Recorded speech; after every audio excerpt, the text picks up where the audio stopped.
Claressa Shields and David Benavidez, they are two great champions, but they are on very different paths, and we getting ready to talk about that right now. This is Serious Grind Boxing, where we're dedicated to the grind and dedicated to you. That's why we do what we do. Feel free to like, comment, and subscribe. Now, listen, at the time of me recording this video right now, the weekend has just passed, right?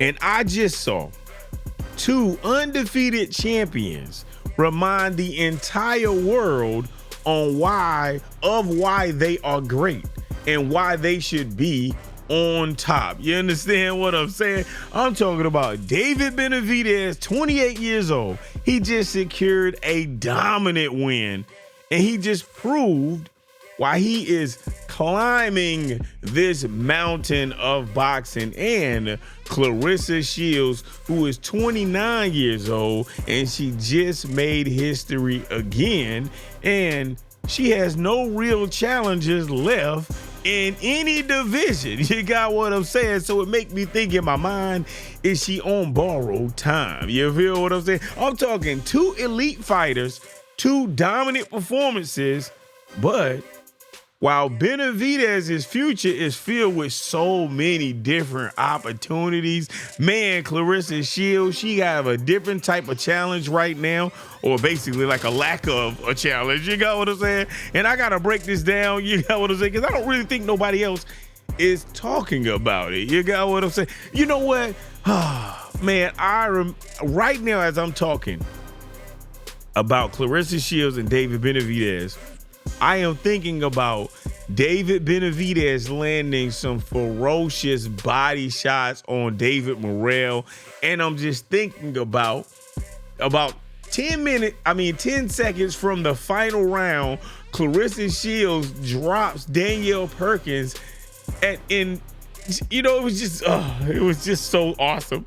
You should have saw it with your own eyes. You got what I'm saying? Okay, so look, David Benavidez, 30 wins, 0 losses, 24 knockouts. He is fresh off of winning his biggest fight ever.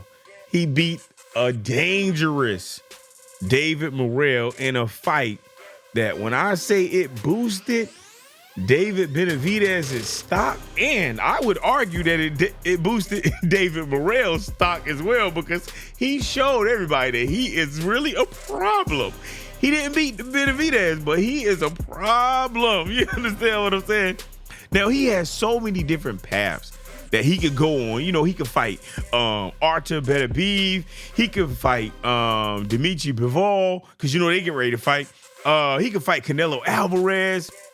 He could get a blockbuster payday in Saudi Arabia, because Riyadh season, they got the bag, and they are ruthless with this bag. They are making everybody millionaires. You got what I'm saying?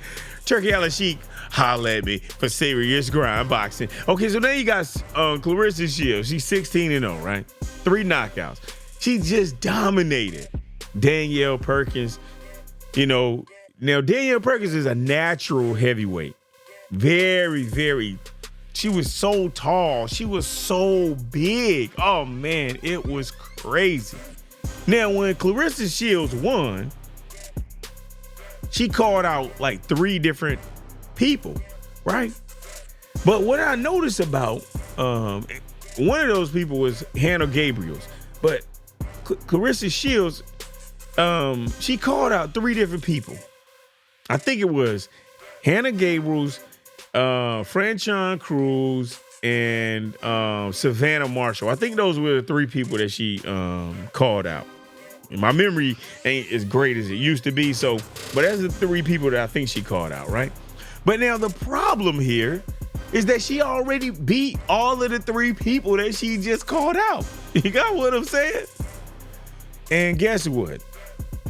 That's the difference between Claressa Shields and David Benavidez. You got what I'm saying? David Benavidez right now, he has a lot of high-level competition that he could face in the future.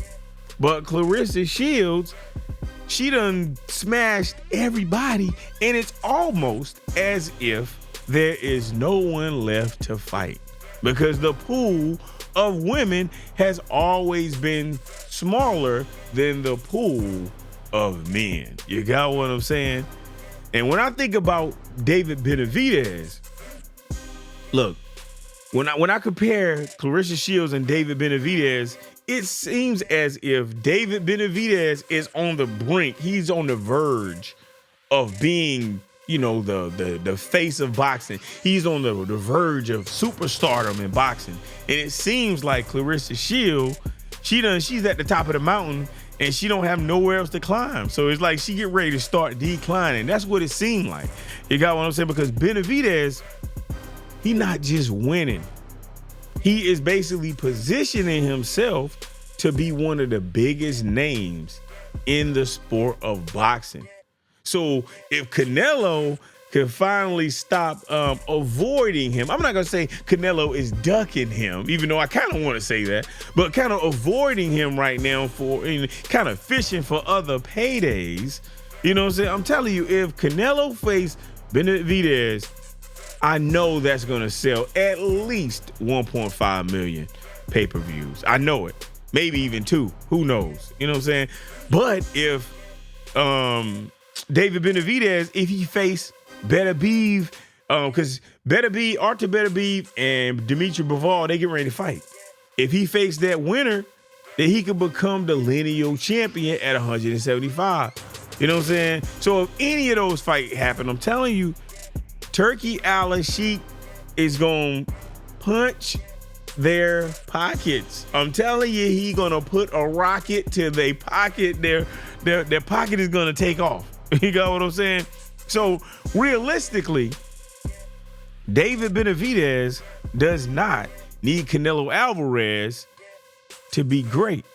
But if they do fight, man, that would definitely be a historical fight.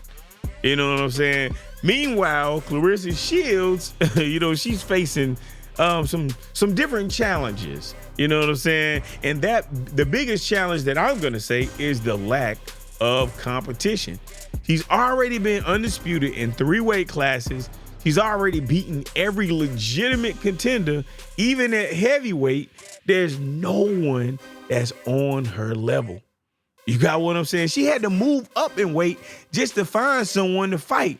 And that fight wasn't even competitive. You got what I'm saying? So if she faced Hannah Gabriels or Savannah Marshall or Franchon Cruz, look, all of those individuals she's already beat, and even though she called them out at the end of her fight. But I do understand, since the pool is so small, then guess what? You're going to have to do some repeats. That's just how it works. So basically, these individuals, or Claressa Shields and David Benavidez, they are 2 great champions, and they have 2 different challenges. You got what I'm saying? So what is next for those individuals? Because like I said, Benavidez is on the verge of being a mega star in boxing. He got some major fights ahead of him, and Claressa Shields is already at the top, but there's nobody left for her to fight.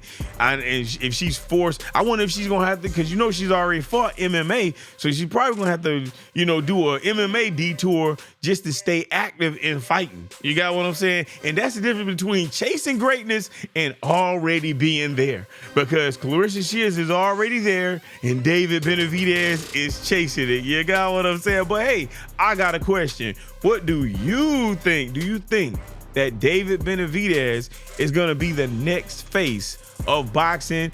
And is Claressa Shields running out of challenges in the sport? Drop your thoughts in the comment section. And look, if you like these types of analysis and these type of breakdowns and things of that nature, this type of content, hey, make sure you like and subscribe to the channel and tell a friend about the channel, because hey, this is serious grind boxing, and I'm serious about this grind. But guess what? I am a super new channel. Do you understand? But hey, subscribe for more boxing news, and I'll talk to you later. Stay on the grind. Talk to you later. Peace.